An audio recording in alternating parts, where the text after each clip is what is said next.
So if y'all remember the trope from the Treadwell draft of Teddy needs a tall receiver, I think that's a little bit dated. Frankly, I think the big, tall, slowish wide receivers outside the number, jump ball, go up and get it type wide receivers going out the door. I mean, frankly, I like the smaller, quicker, get separation, and then run after the catch wide receivers of the modern game. I mean, frankly, a lot like Stephon Diggs. Crap. But, we're just going with it. In this historically deep wide receiver class, there are a couple big-bodied names that the Vikings wouldn't mind out at the X. So let's talk about three of them today, because Kirky needs a tall receiver.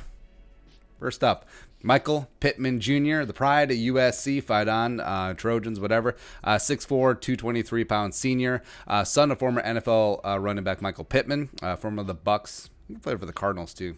Yeah. Also, former four-star recruit from Thousand Oaks, California, the numero 9 recruit in the state of California in 2016, which is pretty damn impressive because it's a big state. Yeah. Nice little get for USC there.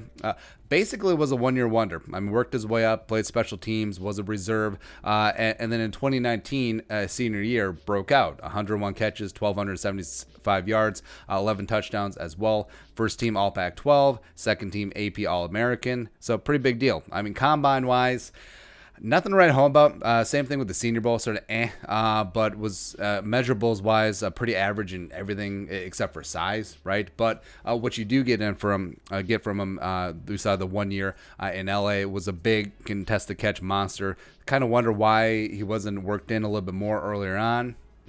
But really is purely a possession receiver, not going to be a game breaker. Like, he's going to be a solid number 2, maybe a number 3 in the league, but tough kid, solid blocker, not afraid to go over the middle. And I mean, Vikings fans won't like this, but frankly, he is what Treadwell was supposed to be. So maybe that will dissuade the Vikings from going down that road, because us Vikings fans, we're like, never draft a USC left tackle. You never do this, never do that, because we're snake bitten of what. Spielman can't draft a first round wide receiver because of Treadwell, and sure, whatever. But I don't think that would necessarily scare them away. Like, he could be in the day 2 mix, and I think for me, he's firmly below that tier of wide receivers where Judy, Lamb, Ruggs III, as well as in that second tier, you got Higgins, you got Mims, you got Ayuk, you got Rieger, you got Jefferson as well. I think Pittman is just slightly right below that, probably in like the KJ Hamler situation where Pittman and KJ Hamler should do a remake of the movie Twins, because that would actually be funny to me. But so Pittman. So number 2, Chase Claypool, Notre Dame, the cat's ass, the Megatron 2.0 of this draft class. Okay, 6'4", 238-pound senior, a Canuck from the Great White North, 4-star recruit from Abbotsford, Boston. It says BC. I was gonna say Boston College. It's British Columbia. Whatever. Canada. With Notre Dame class of 2016, 4-star recruit, big time deal. Worked his way up. Sort of like Pittman, you wonder why it took him a while to get off the schneid, but also he was a reserve, he played early on, played a lot of special teams, was a gunner and whatnot, but also, like, he couldn't overtake Miles Boykin. I mean, come on, right?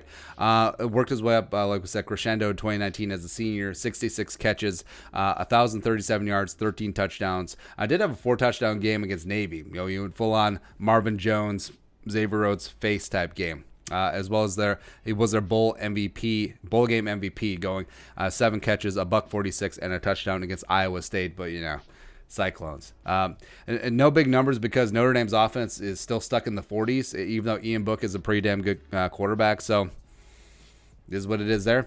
Certainly had himself a really nice Senior Bowl against top-flight competition. Was winning a number of one-on-ones in practice, as well as did okay that week down in Mobile. Destroyed the combine. Like Claypool, Simmons, and Mekhi Becton were like the combine wonders this year. And also, of course, Ruggs III. But ran a 240, 40 and a half inch vert, 19 on the bench.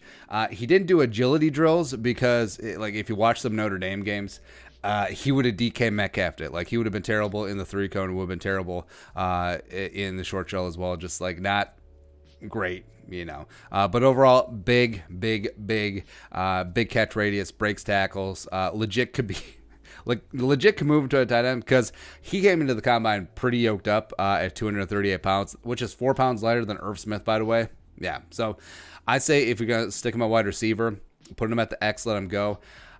Day 2 pick, he may be overdrafted just because of the measurables hype, but I wouldn't want him as your number 1 receiver. Like, if the Vikings came out with Claypool as their first receiver off the board, expect him to contribute right away. Not really down with that. But honestly, if they grabbed stylistically a different receiver early on, so say they grab a Rieger or an Ayuk or a Mims, etc., or hell, even like a KJ Hamler in the 2nd round, and then they came back in the 3rd round, got Claypool, I would be okay with that.